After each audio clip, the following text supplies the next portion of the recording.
surtout la grande geste de Saint Paul, mais il y a aussi l'histoire avec Philippe et avec Pierre et avec les autres. Et en fait, on voit juste Simon le magicien pendant 2 paragraphes. C'est en Samarie, et on sait qu'il y a un type qui s'appelle Simon, et qui soigne des gens au nom du Christ. Et en fait, quand on va le voir, on va dire, mais qu'est-ce que c'est que cette histoire, etc., il dit, grosso modo, il propose une dîme. Il dit, si vous voulez, je vous file un impôt, et puis vous me laissez faire mon truc dans mon coin. C'est pas raconté comme ça exactement les actes des apôtres, mais en recoupant avec ce que raconte Paul par rapport à ses droits vis-à-vis de l'Église naissante, où il explique la dîme qu'il envoie, etc. On comprend qu'il s'agit à peu près de la même chose, simplement. Là, la différence, c'est que Simon le magicien n'a strictement aucune envie de se revendiquer du christianisme ou de l'Église chrétienne. Lui, il fait juste les trucs au nom du Christ. Et tout ce qu'il veut faire, c'est soigner des gens. Et à partir de Simon le magicien, on crée la première hérésie. On appelle ça la simonie. C'est la première hérésie. Et à partir de ce moment-là, on commence à définir ce que peut être l'hérésie, qui n'est pas le péché. C'est pas quelqu'un qui fait forcément du mal. C'est quelqu'un qui suit une voie qui n'est pas la voie de l'Église. Pas une voie orthodoxe, pas une voie droite. Sa propre voie. Il fait son truc à sa manière. Et le texte qui nous informe le plus sur ce qui va être si différent entre Simon le magicien et l'Église naissante, c'est un texte qui est attribué à Clément de Rome. Clément de Rome, c'est le premier pape. C'est le secrétaire de Saint-Pierre, et après la mort de Saint-Pierre, il devient pape, premier pape. Voilà. Clément, dans un texte qui s'appelle les Homélies clémentines, Clément ou quelqu'un dont on a dit qu'il s'appelait Clément, les Homélies clémentines racontent le moment, mais vraiment en détail, c'est quand même une espèce de gigantesque roman, c'est fait par lettres, mais on suit toute l'histoire. De toute façon, donc Pierre, et un groupe de gens autour de Pierre, va régler la question de Simon le magicien. Comme Simon le magicien, il n'en a rien à battre, il continue à faire ses trucs, quand bien même on lui a dit que c'était vraiment pas légal, Saint-Pierre déboule et demande un débat. Et un débat qui durera 2 jours, 48 heures, pour régler avec Simon la question de pourquoi il n'a pas le droit de se revendiquer de Jésus. Pourquoi ce qu'il fait n'est pas conforme à ce que eux font de la parole de Christ. Et on a 48 heures de débat. C'est raconté dans les Homélies clémentines. C'est un livre que je recommande, hein, mais il faut avoir envie de lire ce type de littérature, je suis d'accord, mais quand j'ai découvert ce texte, je n'en revenais pas. Parce que c'est vraiment supposé être un texte à charge sur Simon. Et en même temps, quand on écoute ces arguments, ils ne sont pas mauvais, ils sont même très intéressants. Le premier point, et c'est ce qui va distinguer absolument tous ceux qu'on aura appelés les gnostiques, ce qu'on va appeler les gnostiques, par rapport aux chrétiens, c'est que Simon, il pense qu'il y a 2 dieux. Il ne pense pas seulement qu'il y a Dieu et le diable. Il pense qu'il y a Dieu, le diable, ok, et une autre divinité. C'est le premier point.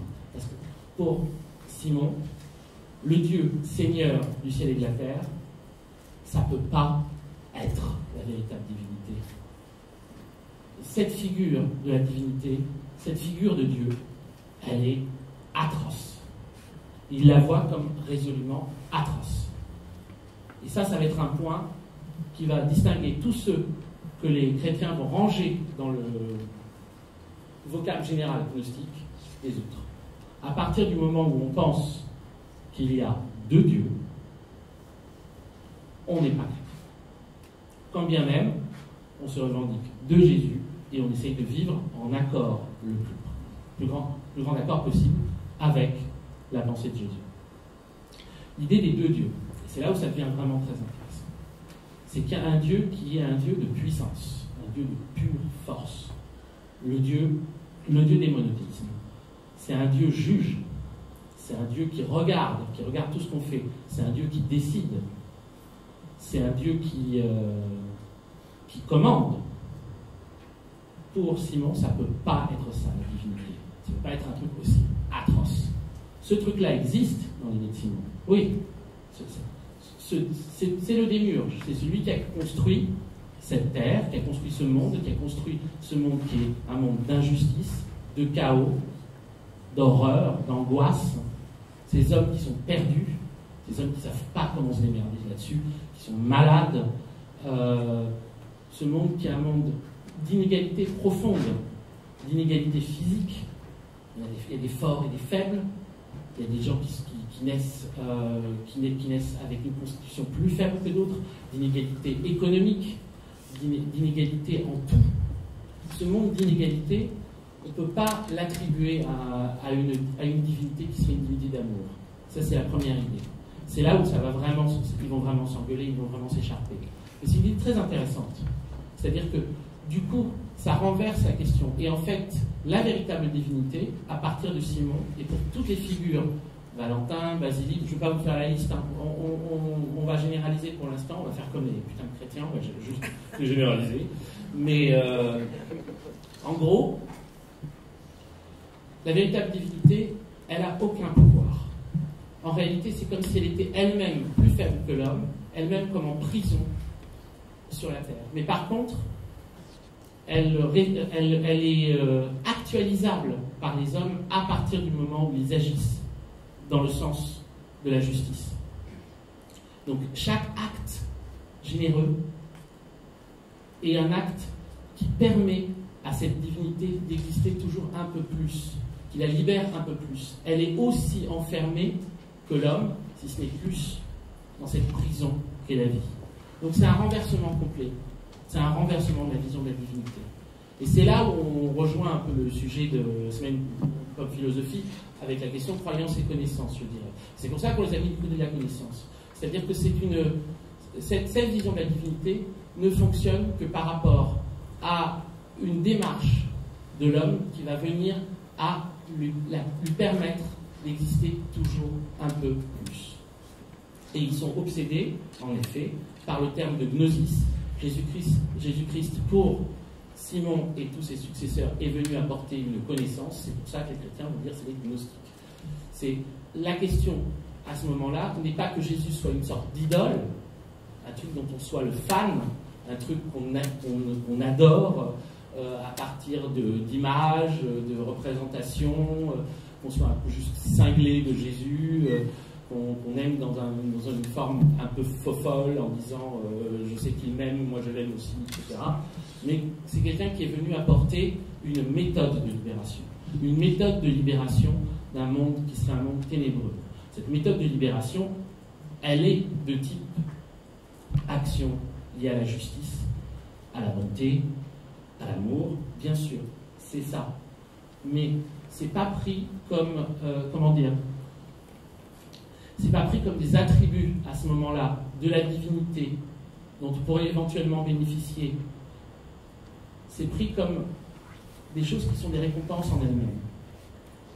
Et là, on a quelque chose dans les textes de Nag Hammadi qui peut aussi faire écho. Je sais c'est pas pour faire genre de la lèche aux philosophes, mais on fait écho. On est quand même dans une semaine il y a la philosophie, mais ça fait immédiatement écho pour moi, en tout cas à l'idée spinoziste de la vertu qui a elle-même sa propre récompense. Arriver à penser la vertu comme à elle-même sa propre récompense. Pas agir en vue de recevoir quelque chose en retour, mais savoir que l'action elle-même produit quelque chose en nous. Tous ces textes-là vont parler de ça. Alors, il va falloir faire un saut. Il se trouve que, pour le dire vite, les personnes que les chrétiens ont définies comme gnostiques, toutes les figures qui ont suivi Simon le magicien, pendant très longtemps, on a connu leur existence et leurs idées que par les réfutations. C'est d'ailleurs une histoire assez extraordinaire en soi. C'est-à-dire que non seulement ils ont été combattus intellectuellement par les chrétiens, mais à partir du 3e, 4e siècle, quand les choses sont vraiment devenues vilains, les textes ont été détruits, ils ont été mis à l'index, ils ont été détruits, et les personnes qui continuaient à les professer, elles aussi ont été détruites. Donc, ils étaient supposés avoir totalement disparu. Par contre, on a gardé les réfutations. Donc, à travers les réfutations, on continue à avoir une idée de tout ce qu'ils avaient pu dire. Donc, on avait les textes d'Irénée de Lyon, c'est le plus important, c'est le plus gros, c'est l'espèce de contre les hérésies de l'Irénée de Lyon. On avait les textes de Tertullien, on avait les textes de Hippolyte, de Épiphane. Ensuite, on a évidemment ce qui prend le relais de ces mouvements-là, qui va être vraiment le chef-d'œuvre du 3e au 6e siècle, qui est le manichéisme. Donc la figure de Mani, c'est une figure persane, mais Mani, dans son parcours et son chemin, a clairement et en continuité avec ces figures-là. Il y a des distinctions, il y a des différences, mais le principale différence, l'idée principale de Mani c'est un voyageur, c'est un type qui va traverser le monde pour chercher des éclats de lumière à travers la totalité des traditions. Et en fait, dans l'idée de Mani, il y a la divinité a laissé des traces de son existence partout. Et non seulement dans tous les peuples, mais dans tous les individus, même l'individu le plus ténébreux, l'idée est de chercher en lui l'espèce de petit éclat de lumière qui réside encore en lui. Donc Mani, ça va être une espèce de chercheur de lumière. C'est là où la violence du christianisme est peut-être la plus grande sur le langage, c'est là où il y a quelque chose de presque 1984, c'est qu'on va utiliser manichéisme pour définir exactement le contraire de ce que c'est. Si on parle de manichéisme, aujourd'hui, si on dit que quelqu'un est manichéen, on dit que c'est quelqu'un qui sépare le bon et le... C'est quelqu'un des trois. C'est quelqu'un qui dit, bon, bah, il y a les bons, les mauvais, tout ça, c'est... Il voit les choses comme divisées en deux. La pensée de Mani est exactement l'inverse. Juste, elle est aux antipodes.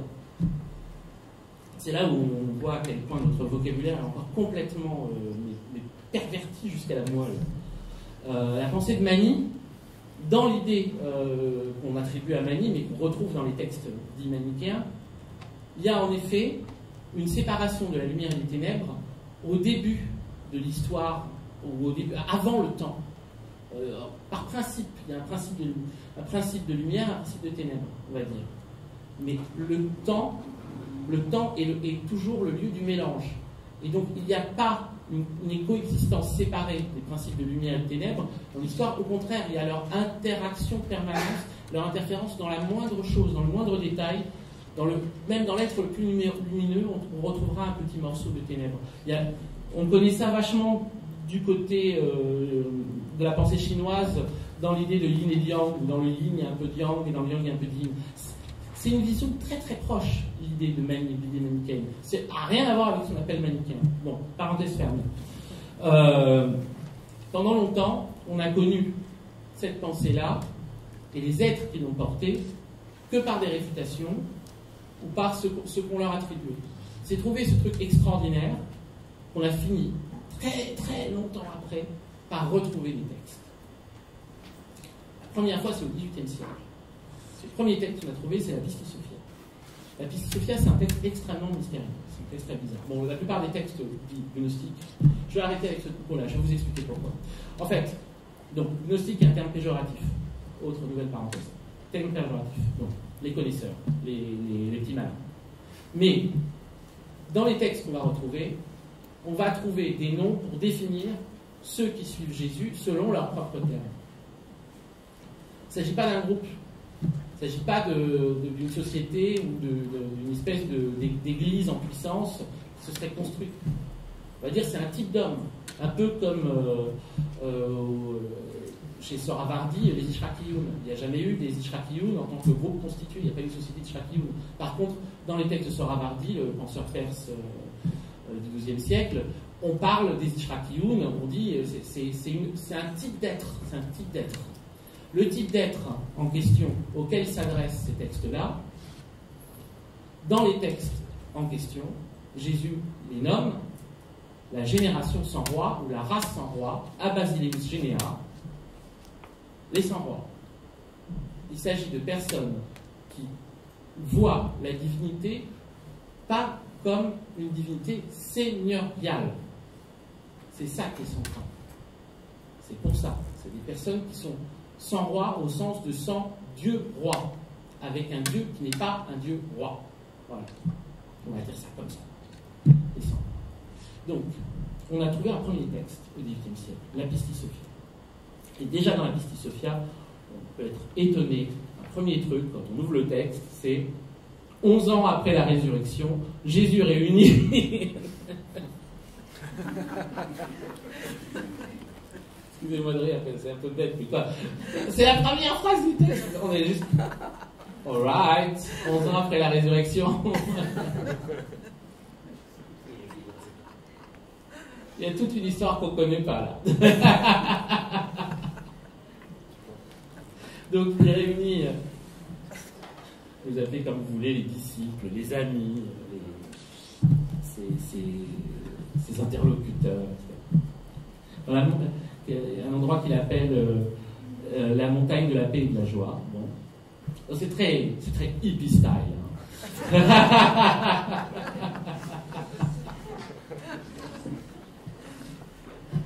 Peaceful guys. Et donc, en fait, il va leur raconter des voyages. C'est des voyages dans des états de manifestation supérieure, c'est-à-dire des voyages dans des mondes. Et aussi, il va leur raconter l'histoire de la Sophia.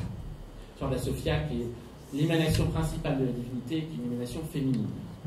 Et ça va être une figure centrale, en fait, dans tous les textes qu'on va retrouver, la Sophia.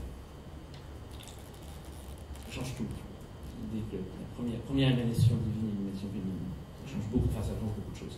Et déjà, dans ce texte-là, on va voir, dans la Piscis Sophia, qu'il y a une dissension dont on ne parle jamais dans l'histoire du christianisme. Pour cause, c'est un personnage qui n'a pas le même rôle, entre Pierre et Marie de Magdala. Parce que dès la Piscis Sophia, on va voir Pierre qui bougonne, qui s'impatiente, parce que Marie de Magdala parle beaucoup.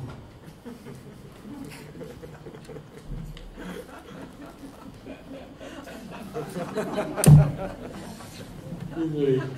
Bon, et donc, on voit la Piscis Sophia au XVIIe siècle. Pourquoi c'est un texte complexe, sinon? Et au XIXe siècle, on trouve 5 textes, 6 textes si on y ajoute un apocryphe chrétien qui a été retrouvé dans un des deux lots.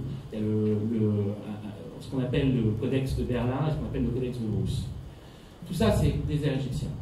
Donc, un texte, 5 textes, plus simple. Dans les 5 textes, il y a l'évangile de Marie. Je vais vous en parler un petit peu. C'est Marie de Magdala, c'est pas Marie la maman. C'est.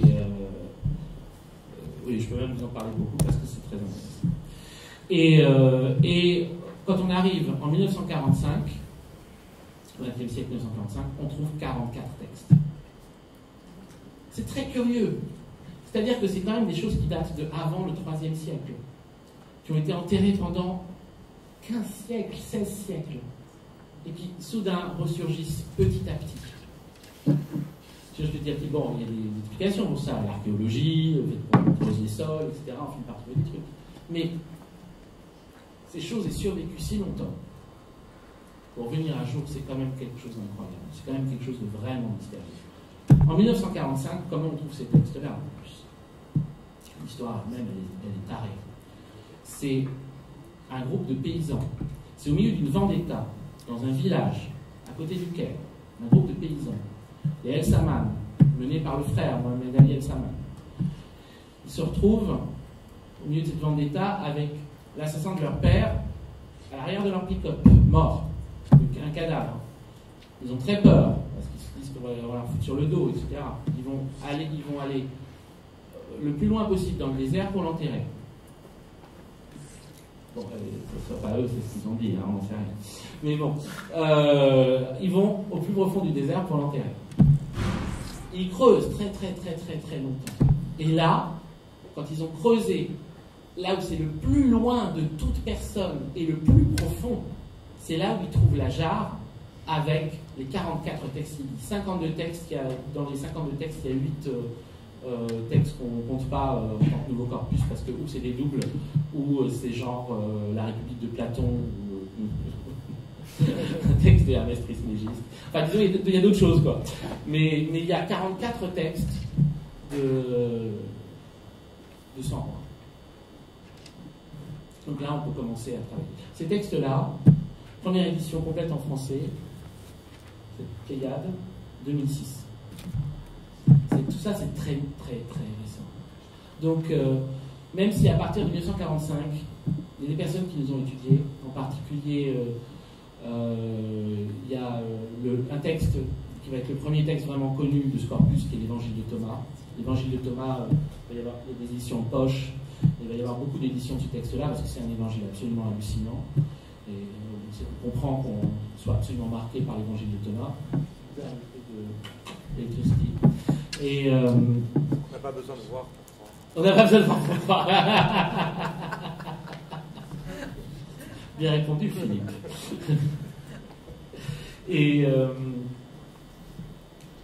Et ce texte-là va faire l'objet d'un long séminaire par Henri-Charles Puech. Il va y avoir une thèse extraordinaire de Simone Pétrement qui va commencer à relire ces textes-là. Donc on va être progressivement amené à voir progressivement, grosso modo, ces textes-là émerger et pouvoir commencer à apprécier ce qu'ils ont de si singulier, en dehors de la singularité même des personnes qui les lisaient ou qui essayaient d'en pratiquer les principes, les consignes. Sachant que s'ils ont été si antipathiques à l'institution chrétienne, c'est parce qu'ils n'ont même pas voulu se constituer en tant qu'Église opposée. C'est-à-dire qu'il y avait un rôle qui leur était plus ou moins attribué, même depuis l'Apocalypse de Jean. L'Apocalypse de Jean, dedans on a une des lettres à cette Église, dans laquelle on parle des Nicolaïtes. On dit les Nicolaïtes, vous entendez avec les Nicolaïtes. On comprend que dans l'Apocalypse de Jean, il y a déjà l'idée qu'il va y avoir des groupes hérétiques qui vont se former autour de figures, comme figure du diacre Nicolas, figure assez mystérieuse, c'est pas grand-chose.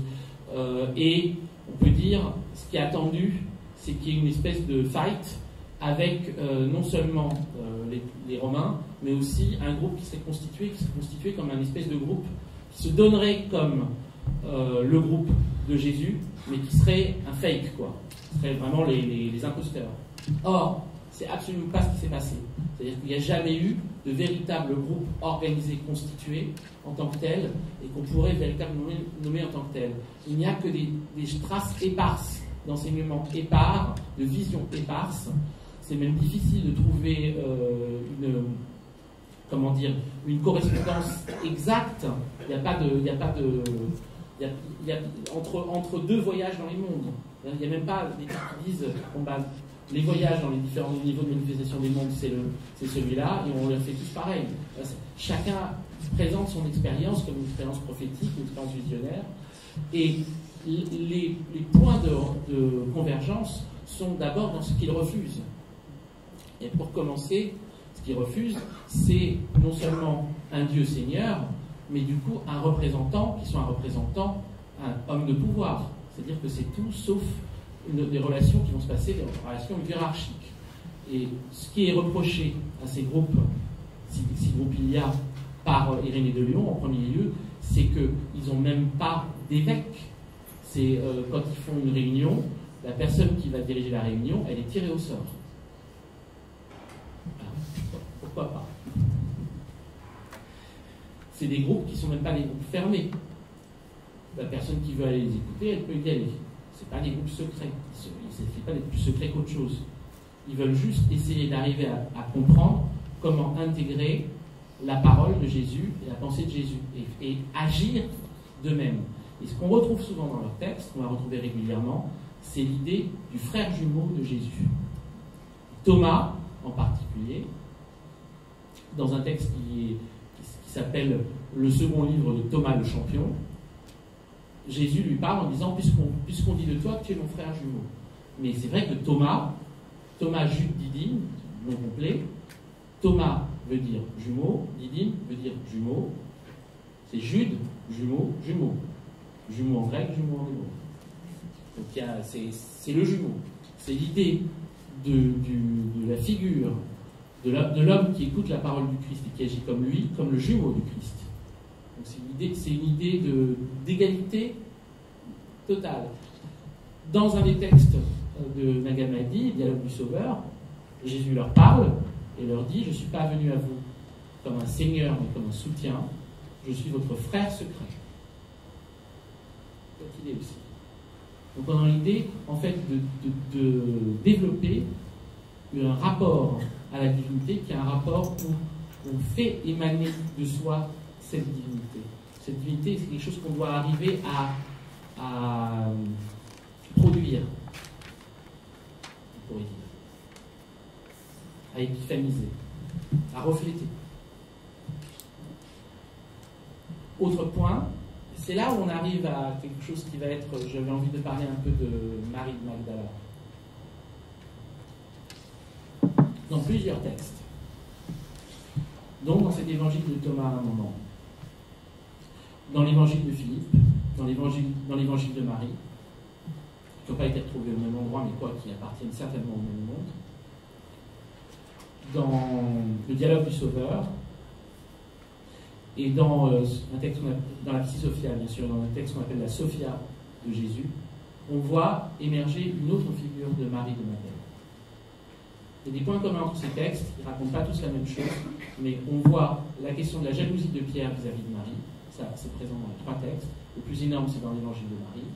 Donc, quand Marie est parlée, ça se passe au moment où Marie explique quelque chose aux autres apôtres. Jésus n'est plus là depuis un moment, mais c'est pas passé pour bien après 11 ans.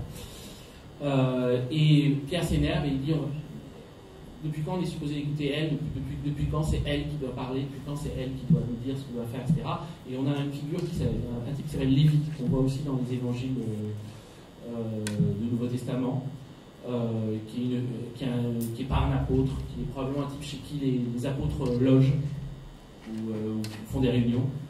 Lévi qui interrompt et qui dit Pierre, tu ne vas pas commencer à agir exactement comme ceux qu'on a quittés, tu ne vas pas commencer à juger Marie parce qu'elle est une femme. Hallucinant, des trucs comme ça. Des textes, je veux dire, de cette époque, c'est des trucs vraiment hallucinants. Et ça montre que c'est pas un truc, comment dire, il y a toujours eu des gens qui étaient. Enfin, c'est pas une question d'époque. Il y a toujours eu des gens qui ont compris ces trucs-là. C'est pas. Bref. Et dans le même texte, ce qu'on comprend, c'est qu'elle est considérée comme ayant été la compagne de Jésus. C'est quelque chose qui apparaît dans plusieurs textes. Dans l'évangile de Philippe, on la montre même, on dit Jésus avait l'habitude d'embrasser sa compagne Marie sur la bouche, et ça choquait énormément les apôtres. Pierre qui intervient, blabla. Pourquoi elle est ici plus que nous? Et il lui répond pourquoi est-ce que vous, je ne suis pas capable de vous aimer autant qu'elle? C'est très intéressant. Elle est à la fois considérée comme la compagne de Jésus et aussi comme son interlocutrice principale, privilégiée. Dans la Psy Sophia, il dit à un moment ceux qui sont le plus proches de moi sont Jean et Marie.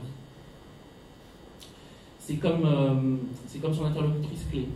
Et en fait, ce récit-là, à mon avis, doit être recoupé avec la façon dont les 100 rois ont réécrit la Genèse. Parce que dans les textes, on retrouve un Agamadi. Ce qui est absolument incroyable, c'est qu'il y a une sorte de réécriture des textes de l'Ancien Testament, ce qu'on appelle l'Ancien Testament, de la Torah. En particulier la Genèse. Principalement la Genèse. C'est ce truc-là qui leur pose le plus de problèmes. La Genèse. Et dans la Genèse, l'histoire des 2 amants maudits qu'on connaît tous, Adam et Ève.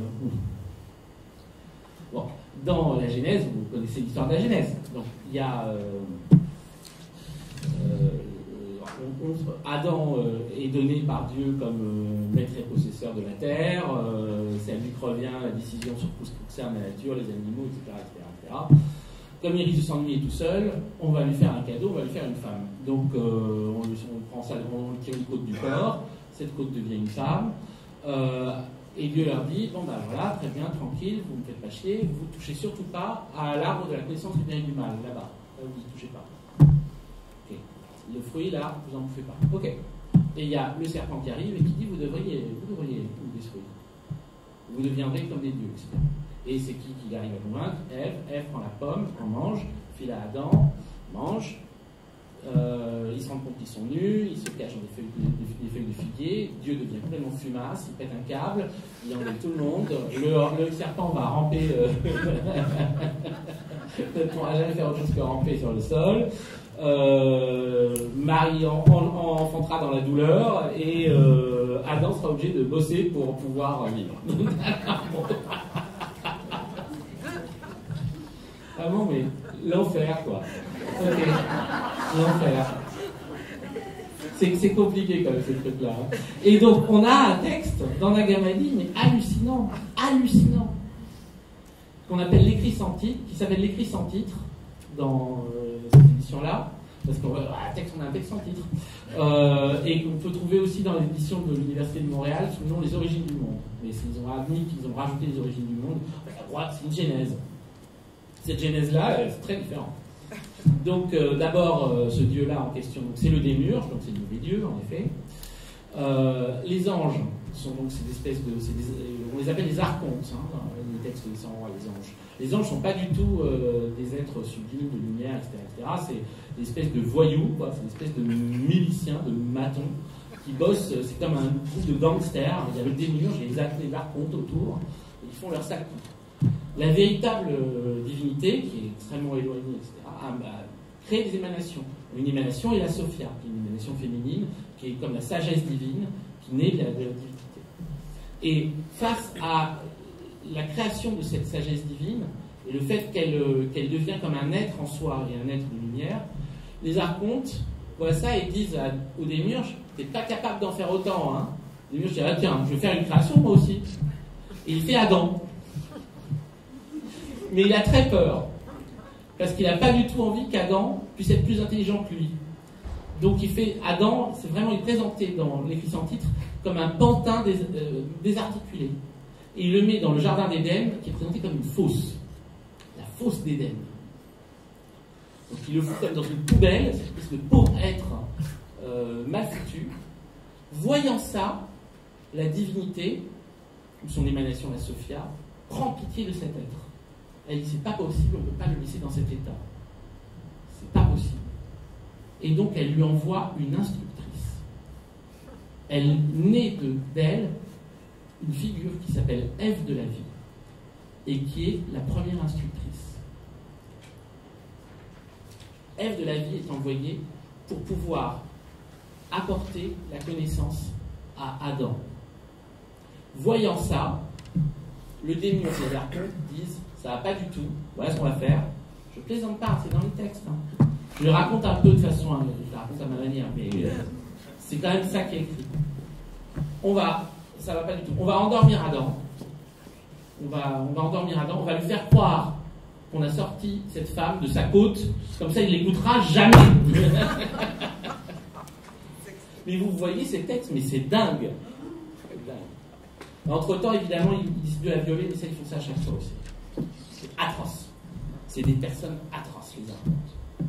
Et derrière, il y a cette idée que de toute façon, toute âme venant sur Terre vient désorientée parce qu'elle a été violée à sa naissance. C'est-à-dire que chaque personne naissant sur Terre naît dans un état de traumatisme. Et ce traumatisme, c'est le passage de la douane des archontes, de la douane de la manifestation. Et c'est comme ça, dans un autre texte qui s'appelle l'Exégèse de l'âme, qui est un texte sublime, qu'on explique pourquoi les hommes naissent désorientés. Ils naissent désorientés parce qu'ils naissent traumatisés. Ils naissent traumatisés, et donc ils sont amenés à confondre parfois ce qui leur fait du bien et ce qui leur fait du mal. Parfois. Parce que tout le temps.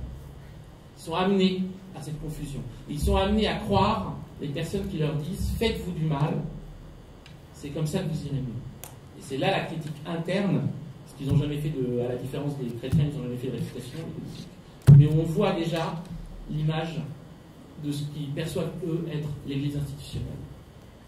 Ceux qui vont profiter de la désorientation humaine pour les faire agir contre ce qui leur ferait du bien, contre ce qui serait bon pour eux, et se faire ensuite les bénéficiaires de cette détresse. Avoir le monopole du bien, en gros. Bref. C'est ces deux histoires c'est cette histoire qu'il faut articuler, l'histoire de Adam et Ève de la vie, pour comprendre comment, en fait, ils ont réfléchi Jésus et Marie de Magdala comme un couple, comme un vrai couple. C'est là où j'avais des livres avec moi, et c'est aussi un hommage, surtout à celui-là. Je l'ai lu très récemment, c'est un peu newbie, désolé, hein, on appuie sur mon nez, j'ai du lait qui sort. J'ai lu le Meurtre du Christ de Wilhelm Reich. C'est pas le seul livre comme ça, évidemment. Mais c'est quelque chose. Ce livre, vous voyez qui est Wilhelm Reich, qui était ce freudien déviant, extrêmement mystique, mais pas dans le même type de mystique que Jung, qui est dans une idée de révolution sexuelle et d'essayer de sauver les hommes de leur malheur, quoi, qui est lié à tout ce qu'ils ont, tout ce qu'ils portent en eux, et qui les rend méchants, et qui les rend froids, et qui les fait faire... bref, Wilhelm Reich, qui avait une espèce de vision sacrificielle qu'il allait aux États-Unis, qui à un moment aussi a vu l'orgone, qui serait l'énergie primordiale, qui permettrait de soigner toutes les maladies et tout ça, qui donc s'est fait complètement attaquer, empêcher, etc. Bref, à un moment, Reich écrit ce bouquin, je tombe dessus il y a une semaine et demie, Le meurtre du Christ, je me dis, qu'est-ce qu'il raconte là-dedans? En fait, il est obsédé par un truc, William Reich. Vous comprendrez pourquoi c'est en relation avec tout ça. Lui, il est persuadé que le Christ, il a été tué 2 fois. Il a été tué, évidemment, par ses contemporains. Il a été tué ensuite par l'institution chrétienne. Et ce qu'il estime être le meurtre principal du Christ dans l'institution chrétienne, c'est d'avoir ôté de l'histoire du Christ toute sa vie amoureuse. Pour moi, il tient un truc intéressant. Il tient un truc très intéressant. Il dit, il y a un mec qui a senti ça, c'est D.H. Lawrence, avec l'homme qui était mort. C'est vrai. C'est une obsession de Lawrence, d'ailleurs. Parmi les obsessions de Lawrence, l'auteur de Lee Chatterley, qui a quand même passé les dernières années de sa vie à écrire des textes, des livres, des essais, des fictions comme celui-là, pour essayer de repenser toute cette histoire-là. Il a écrit Apocalypse, qui est un livre où il explique que le Saint Jean, l'évangile de Saint Jean de l'Apocalypse ne doivent pas être le même. C'est très, très, très pertinent tout ce qu'il raconte. Et il écrit ce texte-là aussi, qui est sur le Christ après la résurrection. Bien senti, continuer sa vie, bien senti, et justement à chercher une figure féminine, une femme, et qui ne trouve pas. Alors là-dedans, c'est une espèce de déception par rapport à Marie-Madeleine. Donc c'est là où ça ne colle pas complètement, mais quoi, c'est chacun sa vision, et où il va trouver une prêtresse d'Isis. Donc c'est un roman. Bon. Mais c'est quand même cette idée-là qu'on a coupé la figure du Christ, la figure de Dieu, de toute activité amoureuse, et que c'est la chose la plus grave. Et Reich est obsédé par ça et il dit, c'est pas possible, c'est comme ça qu'on a rendu les gens dingues. On a séparé absolument l'activité amoureuse, l'amour, de la réalisation dans la vie, de la réalisation des humains dans leur vie. Et quand on voit les textes de Nag Hammadi, ils sont raccords par rapport à ça. C'est ça qui est incroyable. C'est que justement cette question-là ne se pose pas. On a l'évangile de Philippe, vraiment c'est un des plus beaux. L'évangile de Marie est sublime, l'évangile de Thomas est sublime. Le dialogue du Sauveur c'est sublime, l'exégèse de l'âme c'est sublimissime. Mais alors l'évangile de Philippe, dedans on a toute une série de textes, des paroles de Jésus concernant l'étreinte sacrée. L'étreinte sacrée, dans la bouche de Jésus. C'est-à-dire, grosso modo, on a des discours du Christ sur la beauté de l'acte sexuel. Mais c'est un truc inouï. Mais je n'en reviens même pas encore. C'est des choses qu'on a trouvées il n'y a pas si longtemps, il y a 70 ans. Mais qu'il n'y ait pas plus d'études, de recherches qui soient faites là-dessus, que ce soit un truc qui, grosso modo, intéresse ni les chrétiens ni les athées. Ok. Il doit rester encore un peu de place en dehors des chrétiens et des athées pour une réflexion là-dessus.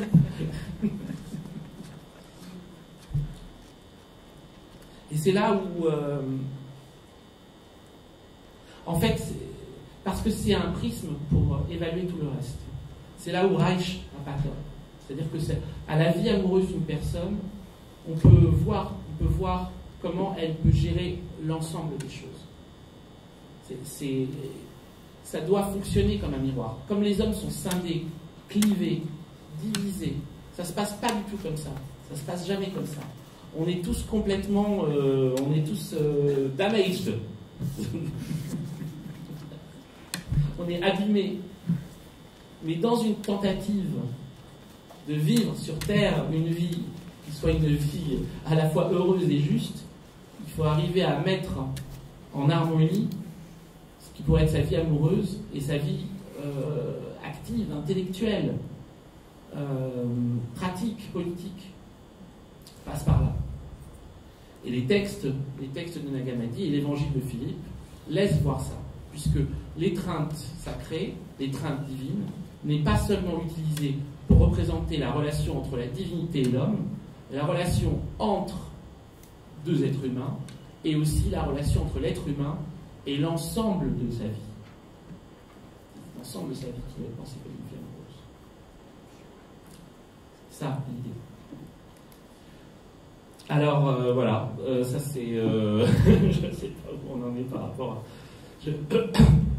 Mais C'est l'essentiel de ce que j'avais envie de vous dire.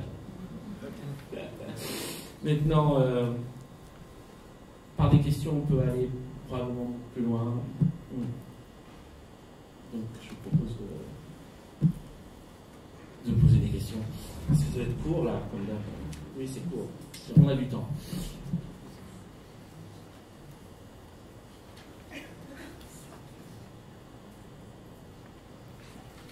Ouais.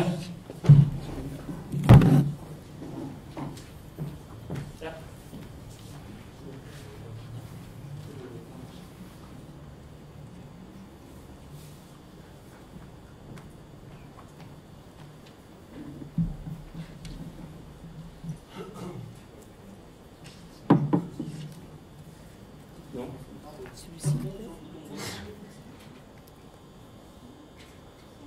C'est toujours un gag, ces micros. Bizarrement.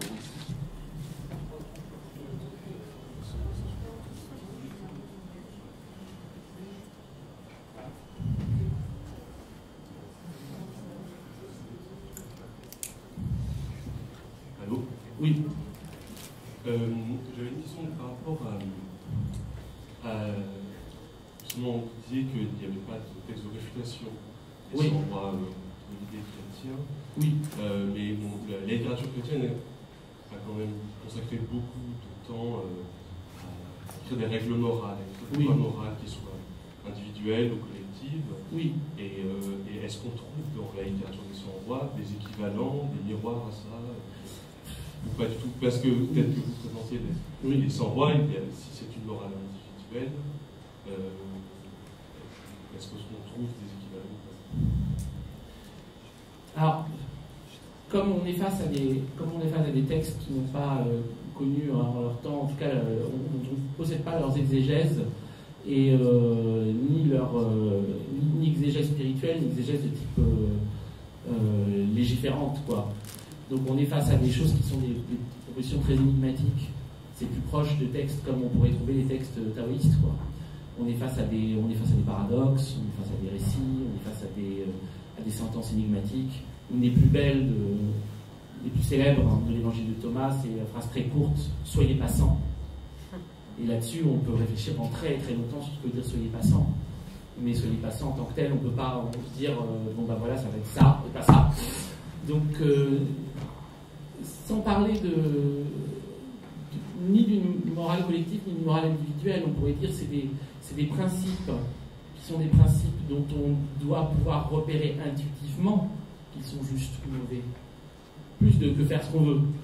Parce que le côté faire ce qu'on veut, de toute façon, ça ne veut rien dire. On pétrit. Donc, à partir du moment où on est sur Terre, on est déjà dans un univers qui est réglé et dont l'opposition à ces règles va devenir une espèce, ou une dépendance à ces règles, ou un jeu. Enfin, c'est un jeu de transgression. Tous ces trucs-là sont des choses qui sont assez éloignées. Ce que je dirais, c'est que ce que ça apprend à la fréquentation de ces textes, c'est l'idée que aimer ce qu'on aime n'est pas donné d'avance. On est dans un tel état qu'on a un système d'amour, un système affectif qui est un système affectif tellement clivé que ce qui produit de l'amour en nous produit aussi de la haine. C'est là où on rejoint Reich. On rejoint des choses qu'on pourrait dire très modernes, psychologiques, pour parler. Mais on a ce truc-là dans les textes de Nag Hammadi. On a quelque chose qui pourrait ressembler à de la psychologie. On a des idées dans l'exégèse de l'âme, en particulier, est un texte où on voit vraiment cette idée-là. Vous voyez que l'âme est sans cesse prise dans un réseau de contradictions où ce qui l'attire lui fait peur, ce qui lui déplaît l'attire, et où il y a une difficulté permanente de distinguer ce qui doit être fait de ce qui ne doit pas être fait, en tout cas en termes de juste voie. Donc c'est pas donné comme les solutions ne sont pas données avec le bouquin.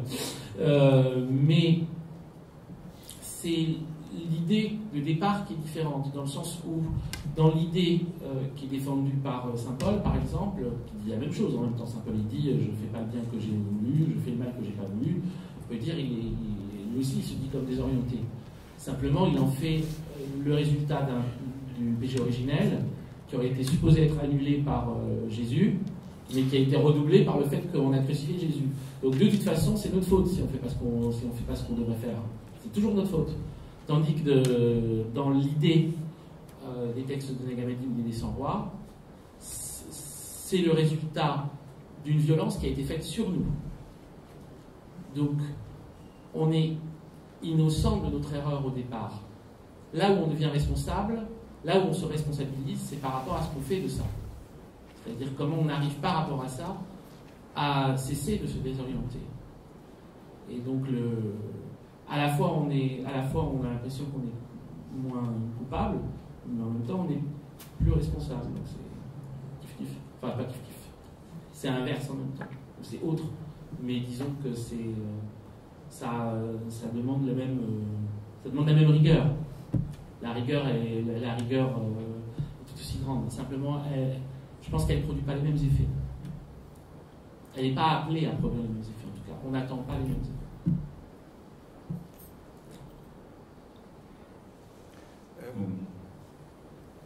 Oui. Oui. Oui. J'aurais deux questions, une petite oui. anecdotique. Oui. Est-ce que dans ce texte-là, on parle du fait que Marie-Madeleine est venue à Marseille, du côté local?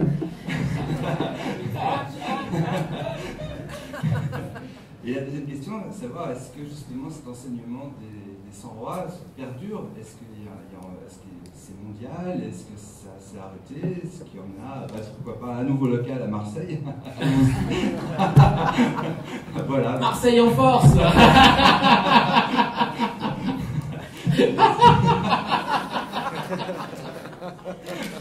Non, il parle absolument pas de Marie par rapport au voyage suivant. Ils restent vraiment eux aussi très locaux, mais genre Samarie, Jérusalem, on peut être un peu déçu qu'ils n'aient pas plus voyagé dans les textes de Nag Hammadi. Donc on n'a pas trop de, on n'est pas sur ce récit-là. C'est intéressant. Oui, je sais qu'il y a ce récit où, avec Sarah et la Vierge Marie qui vient à Marseille, c'est ça, ou c'est les Bosses? Sainte-Marie, c'est Sainte-Marie de la Mer, là où il y a le Sainte-Baume, c'est ça. C'est la Sainte-Baume, voilà, c'est ça que je cherchais.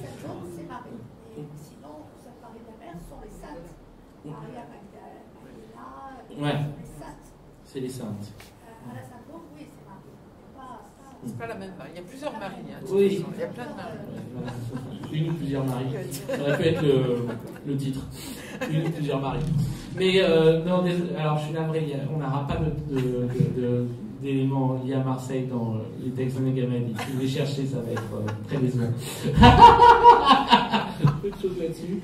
Et par contre, non, évidemment, on ne peut pas dire qu'il y ait une continuation, à part si on suppose ou si on considère qu'il n'y a pas besoin d'être dit sans roi pour être sans roi. Enfin, vous voyez, c'est un truc, on peut dire qu'on le trouve partout, sans pour autant que ça soit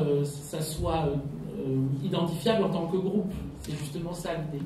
Et ça, par contre, sur les effets des textes de Nag Hammadi au XXe siècle après 1945, il y en a eu. Mais il y en a eu à l'international. Il y a eu au moins deux très grandes figures de la culture pop qui se sont revendiquées des gnostiques. C'est John Lennon et Philip K. Dick. Et pour John Lennon, c'est lié, et c'est certainement lié à la lecture d'un livre très important qui est sorti dans les années 60 aux États-Unis, qui est le livre. Alors, c'est les évangiles gnostiques en anglais, en français, c'est sorti selon les évangiles secrets, donc ça fait un peu. Mais de Helen Pagels, qui est une universitaire américaine, qui a fait un livre excellent pour montrer, on va dire, la pertinence des textes retrouvés à Nag Hammadi par rapport au mouvement de la jeunesse. C'est très intéressant ça. Et donc, c'est un livre que non seulement Lennon a lu, mais Bowie a lu, puisqu'il faisait partie aussi de la liste de ses livres favoris. Il y a un truc qu'il avait fait il y a eu, quelques années avant de mourir, il avait fait une espèce de super liste des livres qui l'ont le plus marqué, etc. Il y avait le livre d'Helen Pagels. Je pense que c'est un livre qui a été pas mal lu dans l'univers pop. je sais pas, j'en sais pas plus, mais j'imagine que quand on a des références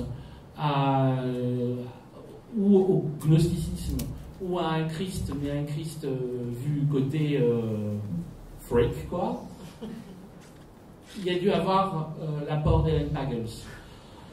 Philippe Cadic, lui, c'est plus complexe, c'est plus dense, c'est plus vaste, et puis c'est plus intime, puisque lui, c'est lié à une anamnèse personnelle, puisque c'est un épisode qui a été raconté souvent, mais qui en 73, alors qu'il avait un mal de dents extrêmement grand, je crois qu'on l'avait opéré d'une dent de sagesse, et il attendait, il y a une envoyée de la pharmacie qui vient pour lui apporter son analgésique. Et quand il ouvre la porte, elle a un espèce de petit pendentif de poisson doré. Et la lumière de Orange County sur le poisson doré basculait dans les yeux de Dick. Et à ce moment-là, à partir de ce moment-là, il a entendu une voix qui restait dans sa tête pendant 2 mois. Cette voix-là s'était donnée comme un des premiers chrétiens. Mais alors, dans le premier chrétien, là, il faut plutôt entendre une figure type sans roi par rapport à ce qu'il va raconter, et par rapport à ce que Dick va organiser vis-à-vis de ça, ou va retrouver vis-à-vis de ça, qui lui explique qu'en fait, toute l'histoire est une espèce de bulle illusoire créée par la puissance du mal, la puissance des ténèbres, qu'en réalité, ce qu'on a appelé l'Église chrétienne n'était que la continuation de l'Empire romain, et qu'on vit toujours sous l'Empire romain. Et que, en fait, les véritables chrétiens, donc c'est là où il faut les distinguer du chrétien historique, seront persécutés, quoi qu'il arrive. Ils vivent persécutés. Et que lui, Dick, donc, reçoit la parole d'un persécuté, qu'il appelle parfois Thomas, parfois Élie, parfois Zébra, et qui lui indique énormément de choses. En particulier, elle fonctionne vraiment comme une voix magique, parce qu'elle lui indique par exemple la maladie de son fils. Bon, beaucoup. Mais elle reste là pendant 2 mois. Après le départ au bout de 2 mois, Dick, dans le désespoir de ne pas retrouver l'état très spécifique qu'il a eu pendant ces 2 mois-là, où il souffrait énormément, mais où il était quand même dans une espèce d'état de réception divine totale, va commencer à relire l'ensemble de son œuvre passée sous l'angle de cette révélation à venir. Et il va produire des milliers et des milliers de pages qu'on commence encore à peine aujourd'hui à décrypter, sous le nom de l'exégèse. C'est-à-dire qu'il va écrire, relire ses propres textes, relire sa propre expérience, essayer de l'interpréter, et aussi lire les textes sacrés, voir les correspondances, voir comment est-ce qu'il faut l'interpréter. Et il y a quelques années, un premier choix des textes de l'exégèse a été publié aux États-Unis. Le 2e volume d'une traduction en français vient de sortir. Il est sorti il y a une semaine. Donc, des énormes volumes, hein. C'est des milliers et des milliers de pages qui ont été créées à la base. Et la première anthologie, premier choix, est réalisé par rapport à cette exégèse, fait 800 pages. Donc, je ne sais pas si vous imaginez le truc. Ça, il a fait ça jusqu'à la fin de sa vie. Et parmi les visions qui lui sont venues, ou les idées qui lui sont venues, il y en a une qui est très très intéressante, qui va dans le sens même de votre question, dans le sens de ce dont je vous parlais aussi, comme nous sommes chanceux, et qui est l'idée qu'avec les textes de Nag Hammadi, dans le désert égyptien, était aussi, dans la jarre, c'est une idée un peu SF, hein, mais quoi, c'est le Philippe Cadic, était aussi enfermé un plasme, le plasme divin. C'est-à-dire que, comme l'Empire romain, sous l'image de l'Église chrétienne, attaquait la divinité qui avait commencé à émerger à cette époque-là, pour protéger le plasme divin, ils l'ont enfermé dans cette jarre avec tous ces manuscrits au fond du désert de Nag Hammadi. Et donc en libérant les textes de Nag Hammadi, on libérait aussi le plasme divin, ce qui fait que de plus en plus de gens vont être amenés, comme Dick, à recevoir en eux la voix divine. Hein? Plasme, comment on définirait le plasme? C'est un terme plus ou moins médical. Substance. Oui, c'est un terme scientifique qui signifie un amas de cellules qui va donner quelque chose en fait. Voilà. Qui est en devenir. Merci. Ouais, c'est ça. Oui. Donc ça, il faudrait le dire plus fort. Un amas de cellules qui fait qu'il va y avoir un devenir en fait, c'est quelque chose qui va croître. Voilà, un amas de cellules qui en devenir. Donc donc c'est cette idée-là que Dick propose aussi. Entre autres, parce qu'il y a plein d'idées qu'il propose différentes. Mais ça, c'est deux figures, en tout cas, vraiment post-Nag Hammadi, très appuyées. Vous allez retrouver énormément aussi d'éléments liés au texte de Nag Hammadi dans les séries télévisées. Ça, c'est un autre truc qui est très mystérieux pour moi, mais à commencer d'un épisode extraordinaire de la série Millennium, pas confondre avec le truc du norvégien ou du suédois. La série Millennium, c'est la série de Chris Carter, le type des X-Files. La deuxième série de Chris Carter, c'est une série autour d'un profiler. Un profiler qui enquête donc sur des serial killers. Et il y a un épisode spécifique qui s'appelle Anamnesis, dans lequel c'est pas lui qui enquête, c'est sa femme. Sa femme, c'est une pédiatre. Et elle va dans une école où on dit qu'il y a des jeunes filles qui deviennent un peu dingues. Et en fait, elle se rend compte que c'est des jeunes filles pas dingues du tout. Mais elles sont prises par le plasme divin, mais par un plasme qu'ils attribuent à Marie de Magdala. Et en fait, elles reçoivent la parole de Marie de Magdala et elles parlent avec les paroles des textes de Nag Hammadi. Mais c'est pas du tout présenté comme un truc effrayant, et au contraire, en fait, dedans, c'est présenté comme...